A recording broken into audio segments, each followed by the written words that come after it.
It seems our colleague Wael Dahdouh has not been able to be online, but he sent a recorded message to all the colleagues, guests of the ARIJ 16th Annual Forum here in Amman and online on their digital platform. Let's see the recorded message by him. Hello everyone, may peace be upon all of you. First, I would start to salute you and to salute all the colleagues, all the writers, the journalists, all the attendees in this annual forum, in this important annual forum. I salute you from the heart of the Gaza Strip that is besieged, that is being under war, and that is resilient, steadfasting. This war on the Gaza Strip, I would say, it's the first different war that is different from the previous wars against the Gaza Strip or aggressions. This war has brought so many atrocities that are different from what we have experienced as journalists during our coverage, our previous coverage in the previous wars against the Gaza Strip. And thus, we would not exaggerate if we say that we found ourselves facing a new journalistic experience and new reality in terms of journalism, bearing in mind that a Palestinian journalist in this war is not only a journalist who has some immunity, some protection, some specialties, or some logistic support. As opposed to that, today, the Palestinian journalist in the Gaza Strip has become supporting the people who are paying the most expensive price regarding the atrocities and repercussions of the war, the high prices, the pains, the grievances, of course. And this has been very clear, represented in the list of martyrs, our colleagues, more than 150 journalists who were targeted directly and indirectly.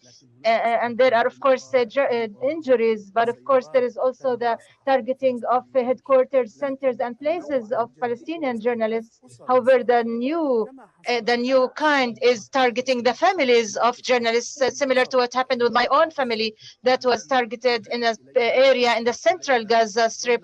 And my family were displaced. They thought that they relocated, believing that the Israeli army announced it as a safe place, but it appeared that it was not a safe place. The Israeli army does not want the journalists to do much effort that could become even the minimum age of covering the minimum level of the atrocities and the grievances and the high prices that the civilians pay. And this historic moment through which the Gaza Strip is experiences, and that the Palestinian cause and the Palestinian people are experiencing, and they mean to use this old new policy, even if it's more intensified this time, targeting directly and indirectly the journalists, the Palestinian journalists. This would certainly, this for us as journalists, is certainly has a big message. We need to get the journalists from the media battle. To get the journalists out of the battle, they want to implement bombardments, shelling, and to carry out their own attacks aside or away from the cameras of the journalists. And of course, this did not happen with the Palestinian journalists.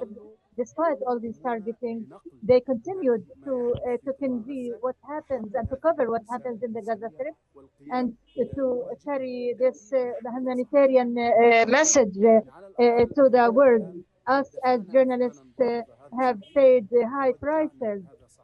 We had so much pain. We had our own wounds, private and bleeding.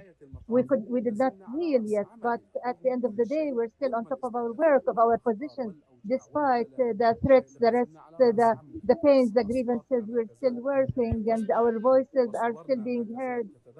Pictures are still being are flowing across the globe.